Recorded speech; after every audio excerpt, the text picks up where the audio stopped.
यह बात उस वक्त की है जब गौतम बुद्ध इस धरती पर अवतरित थे। एक दिन गौतम बुद्ध धर्म के प्रचार के लिए वैशाली नगरी में जा रहे थे। वे अभी थोड़ी ही आगे गए थे कि उन्होंने देखा कि वैशाली नगरी के कुछ सैनिक भागते हुए एक लड़की का पीछा कर रहे थे। वह लड़की बहुत ही डरी हुई थी। वो एक कुएं के पास जाकर खड़ी हो गई और हाँफने लगी। उसे प्यास लगी थी तो उसे पानी पीना था। भगवान बुद्ध ये सब देख रहे थे।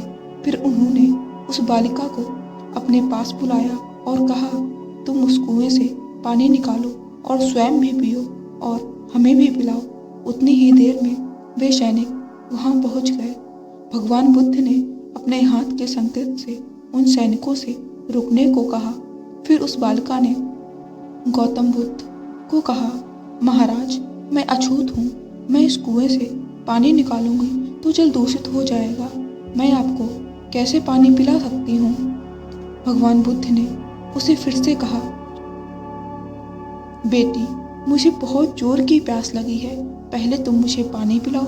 उसी वक्त वहां पर वैशाली के राजा पहुंच गए।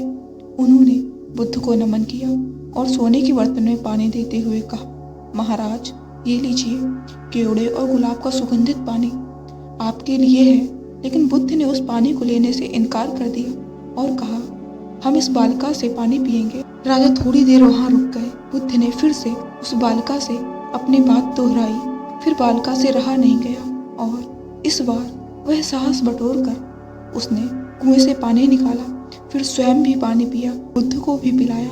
फिर पानी पीने के बाद बुद्ध ने बालिका से पूछा, पुत्री, तुम इतना डरी हुई क्यों हो? तुम्हें किस बात का भय है? फिर बालिका ने पूरी बात बताई कि मुझे राजा के दरबार में गाने का अवसर मिला था।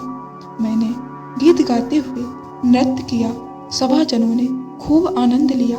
महाराज को भी बहुत अच्छा लगा। फिर उन्होंने अपनी माला मुझे भेंट की। लेकिन महाराज को किसी ने बताया कि मैं एक अछूत कन्या हूँ। फिर महाराज ने उस कन्या से पूछा कि क्या तुम अछूत कन्या हो? मैंने कहा कि हाँ, मैं अछूत हूँ। राजा ने यह सुनते ही अपने सैनिकों को आदेश दिया कि इस कन्या को कैद खाने में डाल दो। मैं किसी तरह वहाँ से बचकर यहाँ तक पहुँची थी तो आप मुझे मिल गए। बुद्ध ने पास में खड़े उस राजा को कहा कि सुनो राजन, मैं चाहता हूँ कि मेरी इस बात को आप सदैव याद रखें कि किसी भी इंसान की पहचान उसके धर्म या जाति से नहीं, पर उसके गुण और कर्मों से होती है। जिस बालिका के मधुर कंठ से निकले गीत और नृत्य का आप सबने आनंद उठाया, उसे पुरस्कार दिया। जिनके कार्य इतने अच्छे हैं वे अछूत हो ही नहीं सकते और आप उसे अछूत कह रहे हैं। सारी प्रजा का पिता होकर ऊंच नीच का भेदभाव करते हैं। सुनो राजन, यहाँ पर नीची सोच और छोटे कार्य करके अछूत होने का परिचय तो आपने दिया है। इसलिए मेरी नज़रों में वह कन्या नहीं बल्कि आप अछूत हैं। वैशाली नरेश को अपने इस कार्य से घृणा होने लगी और बहुत पछतावा हुआ। फिर वह बुद्ध के चरणों में गिर पड़े और क्षमा मांगने लगे और कहा कि आपकी इस बात को मैं सदैव याद रखूंगा। फिर वहाँ से चले गए।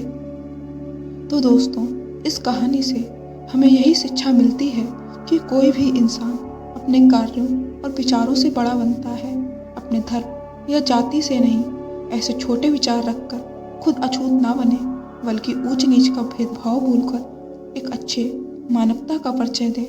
दोस्तों, ये कहानी आपको कैसी लगी नीचे कमेंट बॉक्स में कमेंट कर जरूर बताइएगा और ऐसी ही महान आत्माओं के विचारों को सुनने और उन पर चलने के लिए इस चैनल को सब्सक्राइब करना ना भूलें। धन्यवाद।